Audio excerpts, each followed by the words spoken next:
à toutes et à tous, bienvenue sur Immédiat Politique. On est heureux de vous retrouver pour cette émission L'invité.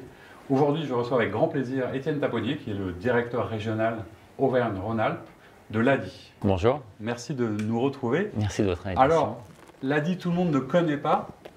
Qu'est-ce que c'est en quelques mots? Alors, c'est une association qui, depuis 30 ans, défend l'idée que tout le monde peut devenir entrepreneur, quelle que soit sa situation financière, sa situation sociale, et qui concrètement propose un financement et un accompagnement à ces personnes qui n'ont pas réussi à convaincre leur banquier de leur prêter de l'argent. Au niveau national, presque 200 000 entrepreneurs qui ont été aidés, et en Auvergne-Rhône-Alpes, environ 25 000. Oui, c'est maintenant effectivement une assez grosse association qui est présente dans quasiment tous les territoires, avec une grosse présence notamment dans les territoires d'outre-mer. Voilà, au niveau national, c'est un peu plus de 600 salariés, un peu plus de 3000 bénévoles, et sur notre région, Auvergne-Rhône-Alpes, c'est une équipe d'une quarantaine de permanents salariés, d'à peu près 150 bénévoles, et une organisation là aussi où on est quasiment dans tous les départements, avec dans certains départements plusieurs antennes. C'est notamment le cas sur le département du Rhône où on a une antenne à Lyon, mais aussi à Vaux-en-Velin, à Vénissieux, à la Duchère. D'accord. Alors vous avez une actualité, puisque vous avez chaque année une semaine, et c'est généralement la première de février, donc du 1er au 5, les rendez-vous de l'ADI. Ce qui est intéressant dans la philosophie de l'ADI, c'est, j'aime bien la formule, c'est il ne faut pas gâcher les talents. En fait, l'idée, c'est que tout le monde peut, s'il est aidé, s'il est accompagné, s'il est formé, s'il lève un peu des idées reçues, peut être entrepreneur. C'est ça la philosophie? Oui, à partir du moment où vraiment quelqu'un a envie de se mettre à son compte, de créer son entreprise. Aujourd'hui, on se bat pour lui faire passer le message qu'il a tout ce qu'il faut pour l'aider à réussir, que ce soit en termes de formation, d'accompagnement, de financement. Donc c'est effectivement ces messages qu'on essaye de faire passer. Si vous le voulez, il existe des acteurs, des structures qui peuvent vous aider à concrétiser votre projet. Alors concrètement, vous leur apportez à la fois de l'accompagnement, du conseil, de la formation, et puis surtout, je crois que la philosophie de l'ADI, ça repose sur ce qu'on appelle le microcrédit. Qu'est-ce que c'est que le microcrédit exactement? C'est de prêter de l'argent. Ce sont des petites sommes, parce qu'au maximum, on peut prêter aujourd'hui jusqu'à 12 000 euros. Mais c'est pour permettre de financer les premiers besoins de matériel, de stock, d'acquisition d'un local commercial pour des artisans ou des commerçants. C'est un premier financement. Ce sont des conseils aussi pour aider la personne à comprendre comment va fonctionner sa petite entreprise et pour l'aider à être assez rapidement autonome dans la gestion et le développement de son activité. Et rien que ça, d'ailleurs, ça aide en termes de confiance, parce qu'on sait que c'est aussi ça, créer une entreprise. Comme le dit d'ailleurs votre président, qui a un nom prédestiné, Frédéric L'Avenir, c'est quand même assez incroyable. Il dit que évidemment chacun a sa vision de l'entreprise. Alors il y en a c'est pour être indépendant, il y en a c'est pour gagner leur vie. Mais de plus en plus, on constate qu'il y a des gens qui ont envie d'une certaine éthique, qui ont une vision de l'entreprise, qui ont envie d'être utiles, qui ont envie d'être concrets, qui ont envie d'être dans leur territoire en fait, quelque sorte. Alors les personnes qui sont financées par l'ADI, leur motivation souvent principale, elle est effectivement de gagner leur vie, de créer leur propre emploi. On aide des personnes qui sont au chômage, qui bénéficient des minima sociaux et qui sont souvent dans des situations financières très, très fragiles. Mais de plus en plus, et puis c'est aussi un message qu'on veut faire passer, créer son entreprise aujourd'hui, c'est pas simplement qu'une démarche d'insertion et de créer son propre emploi. C'est souvent bien plus que ça. Ce sont des gens qui ont envie de faire le métier qu'ils choisissent de lancer, qui ont envie d'être indépendants. C'est quand même quelque chose qu'on entend souvent en premier. De donner du sens un peu à ce qu'ils sont en train de faire. D'être autonome, de maîtriser leur vie. Et puis, de plus en plus, effectivement, comme vous l'avez dit, de faire un métier en phase avec leurs valeurs, que ce soit par les produits qu'ils vont travailler. On entend aujourd'hui beaucoup de produits avec un impact écologique le plus modeste possible ou de recyclage, qui ont envie de travailler sur un territoire sur lequel ils veulent vivre, qui ont envie de travailler avec d'autres petits entrepreneurs de leur territoire et de leur écosystème et qui ont envie d'être utiles au-delà de leur propre projet de création d'entreprise. Ce qui est bien aussi, alors évidemment on le sait quand on est créateur, la difficulté c'est souvent de dépasser les 2 premières années, de s'installer, d'être un peu pérenne. Je crois que cet accompagnement a fait ses preuves aussi, puisque les 3/4 des structures sont toujours là 2 ans après. C'est à peu près la moyenne que vous avez. Voilà, on a réussi à démontrer qu'aujourd'hui, ce n'est pas parce qu'on n'a pas beaucoup de moyens financiers, qu'on n'a pas beaucoup de diplômes, qu'on ne réussit pas mieux ou aussi bien que les autres profils d'entrepreneurs. Et effectivement, les créateurs qu'on a financés, avec cet équilibre financement et accompagnement, aujourd'hui sont tout aussi pérennes que les autres. C'est 68% d'entre eux passent le cap de la 2e année, donc rentrent dans leur 3e année d'activité, et c'est près de 60% d'entre eux rentrent dans leur 4e année d'activité. On a aussi un indicateur qu'on aime bien qui est ce qu'on appelle le taux d'insertion, c'est-à-dire que notre finalité, c'est d'aider des gens à retrouver un emploi. Et souvent, créer son entreprise, ça peut être aussi un tremplin. C'est-à-dire qu'on a des entrepreneurs qui, au bout de 2-3 ans, se rendent compte que finalement, ils ne gagnent pas forcément ce qu'ils avaient prévu de gagner, que c'est quand même très prenant d'avoir une activité, que les congés, il faut pouvoir se les financer, et qui se voient proposer des opportunités d'emploi. Souvent, qui les acceptent avec des clients. Enfin, du coup, ça les a remis dans l'emploi et dans une dynamique positive. Exactement. Ils se sont reconstitués un réseau, une expérience. Ils ont montré ce qu'ils étaient capables de faire. Et aujourd'hui, et c'est souvent d'ailleurs des personnes de Pôle emploi qui nous le disent, dans un CV, d'avoir une expérience de création d'entreprise, c'est quelque chose qui est recherché par les employeurs et qui n'était pas du tout il y a encore une dizaine d'années. Quelqu'un qui éventuellement n'était plus entrepreneur, il y avait une notion de ce qu'il avait planté sa boîte, etc. Donc aujourd'hui, c'est effectivement quelque chose qui est assez différenciant sur un CV. Alors vous êtes un des anciens, on en parlait en aparté avant, de l'ADIP. Ça fait plus de 25 ans que vous êtes dans cette structure et vous avez dû en rencontrer quand même un certain nombre d'entrepreneurs, de cas, d'histoires, de projets.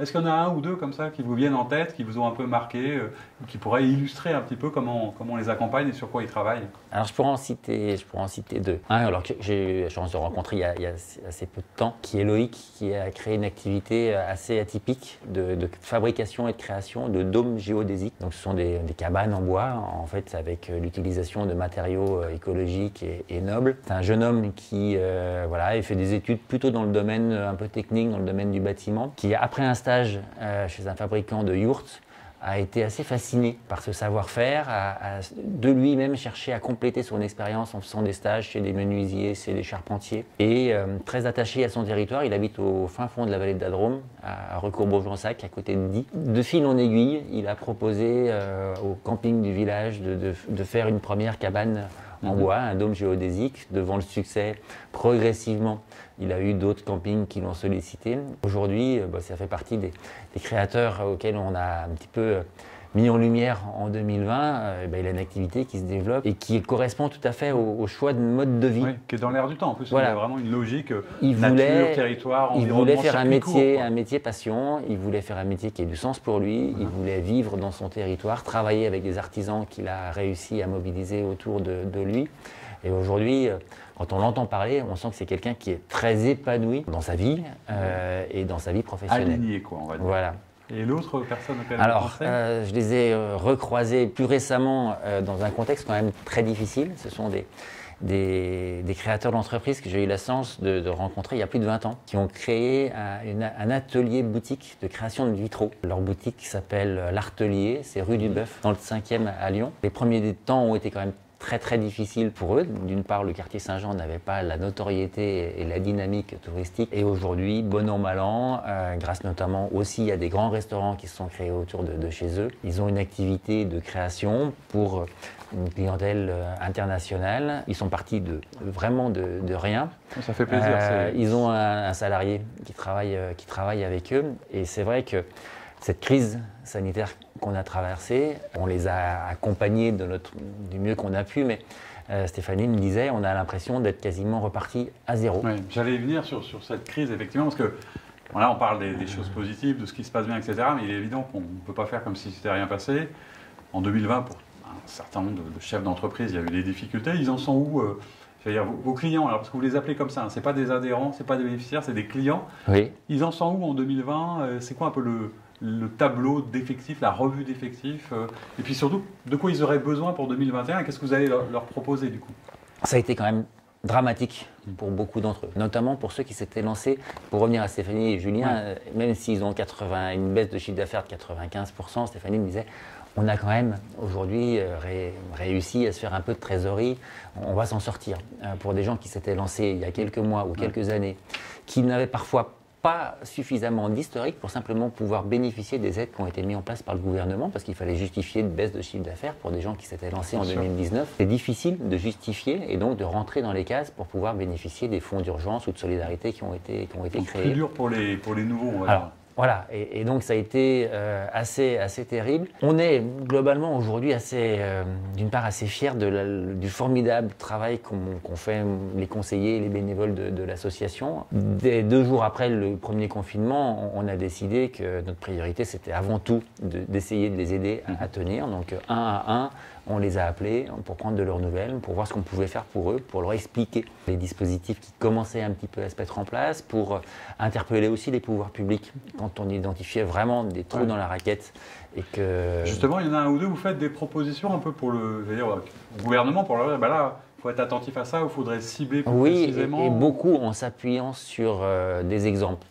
On a fait plusieurs enquêtes pendant cette année 2020 et on a essayé aussi, par ces liens quasiment tous les mois avec eux, on identifiait beaucoup de porteurs de projets qui, d'un point de vue administratif, n'arrivaient pas à bénéficier de ces aides.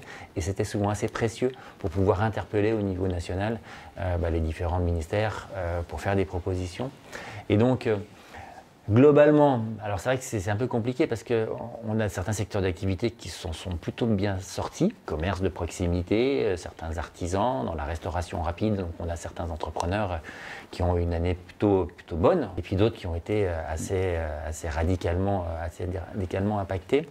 Les dispositifs mis en place par l'État ont quand même vraiment amorti, au moins sur le premier confinement, et à la fin de l'été, on était quand même plutôt confiant. En tout cas, confiant de par différents retours ou enquêtes qu'on avait faits qui montraient qu'on avait des entrepreneurs qui étaient toujours en activité, qui étaient certes inquiets, mais qui étaient plutôt confiants sur l'avenir et en tout cas très combatifs. C'est vrai qu'on n'a jamais autant, nous, développé de services d'accompagnement. Voilà, en quelques mois sur le premier confinement, les équipes, c'est plus de 24 000 actions d'accompagnement qu'on a déployées.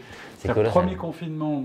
Il y avait un petit départ. Le deuxième, ou ce qui arrive en ce moment, complique quand même la tâche. Ah oui, les choses allaient se jouer sur la reprise et la relance sur le deuxième semestre, sur la période de Noël. Et donc là, on est en train de faire une enquête pour justement un peu voir où ils en sont. Et certaines annonces, alors on va voir comment la situation sanitaire évolue, mais c'est vrai que les annonces, notamment que les fonds de solidarité s'arrêtaient à partir de fin décembre, là aujourd'hui, on fait de notre maximum pour qu'au niveau national, au niveau du gouvernement, il y ait une prise en compte que pour certains, c'est pas en janvier que les choses vont redémarrer. Il y a un effet retard. Voilà, exactement. Et justement, c'est peut-être un peu paradoxal, ça pourrait être comme une question qui fâche. Un peu, on se dit, quand même, la situation est dure. Est-ce que c'est bien le moment, en 2021, de lancer son activité ? Mais visiblement, vous répondez oui. Si à cette semaine, c'est bien pour continuer à inciter les gens à anticiper, à rebondir, à se projeter. Il y a un paradoxe peut-être quand même ou... Alors oui, alors est-ce que c'est un paradoxe ? Je ne sais pas. En tout cas, d'une part, c'est une réalité. On a été honnêtement très surpris de voir en juin, alors si sur le premier confinement en mars-avril, il y a eu une chute des immatriculations et de la demande d'ailleurs de renseignements auprès de l'ADI, juin-juillet, il y a eu une explosion du nombre de créations d'entreprises. Donc les spécialistes ont plutôt considéré que c'était un effet rattrapage. Ceux qui n'avaient pas pu créer pendant le confinement l'ont fait sur juin-juillet. On a été quand même assez sidérés de voir une vitalité assez incroyable en septembre, octobre, même novembre. Au niveau de l'ADI, on n'a jamais autant financé de nouveaux créateurs d'entreprises que sur le dernier trimestre de l'année 2020 par rapport à 2019, ce qui était absolument assez surprenant. Et ce qui montre que... Ça confirme un peu la formule qu'utilise souvent votre président qui dit que les entrepreneurs locaux sont un peu quand même les artisans du monde d'après ou du monde de demain quelque part. Oui, on nous a effectivement souvent posé cette question et on l'entend dans les médias sur le monde d'après. Et aujourd'hui, on a quand même un peu la conviction que ce monde d'après, si on entend l'importance et l'utilité d'avoir des petites structures indépendantes, de petite taille, qui sont ancrées dans leur territoire, qui font travailler les centres-villes, qui font travailler une économie de proximité au service des habitants et qui soient aussi porteuses d'un certain nombre de valeurs, notamment de développement durable. Oui, depuis 30 ans, l'ADI, en fait, un peu prépare le monde d'après. Et c'est ce qu'on va retrouver dans cette fameuse semaine du 1er au 5 février. Qu'est-ce qu'on peut souhaiter en un mot à l'ADI pour continuer ? De quoi vous avez besoin pour continuer à avancer ? On donnera les coordonnées, effectivement, pendant l'émission, là où on peut retrouver votre site internet et toutes les actions de la semaine. Qu'est-ce qu'on vous souhaite en un mot ? L'avenir des bénévoles, davantage des partenaires, des subventions, de quoi vous avez besoin pour continuer ? Alors, des bénévoles, oui, parce qu'on a effectivement beaucoup de besoins et qu'on a aujourd'hui la chance d'avoir des bénévoles assez remarquables à nos côtés, mais on pense qu'il y a certainement d'autres personnes qui, en nous connaissant, pourraient aussi nous apporter. Et puis peut-être de nous aider à être un peu mieux connus des potentielles personnes qui ont envie de se lancer, n'osent pas et surtout ne connaissent pas les associations qui peuvent les aider. Eh bien, c'est chose faite. En tout cas, c'était évidemment l'esprit de cet entretien. Merci beaucoup, Étienne Taponnier, d'avoir été notre invité. Merci à vous d'avoir suivi cette émission et on vous dit à très vite pour de nouveaux invités. Au revoir.